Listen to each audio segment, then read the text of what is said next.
اپنے معمولات میں، روزمرہ کے معمولات میں یہ بات شامل کریں کہ رات کو سونے سے پہلے اللہ تبارک و تعالیٰ کی بارگاہ میں اپنی بھی اور اپنی اولاد کی بھی، اپنے گھر والوں کی بھی ہدایت کی دعا فرمائیں۔ اللہ یا اللہ اپنے رحمت سے ہم چاہتے ہیں کہ ایسا کریں، اپنی طرف سے کوشش بھی کر رہے ہیں۔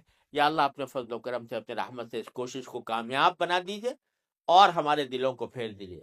قرآن کریم حضور اقدس صلی اللہ علیہ وسلم دعا تلقین فرمائی، یا مصرف القلوب صرف قلوبنا علی طاعت، اے وہ ذات جو دلوں کو پھیرنے والی ہے، اے اللہ ہمارے دلوں کو اپنی طاعت کی طرف پھیر دیجئے، اپنی اطاعت کی طرف پھیر دیجئے۔ یہ دعا سرکار دو عالم صلی اللہ علیہ وسلم نے تلقین فرمائی۔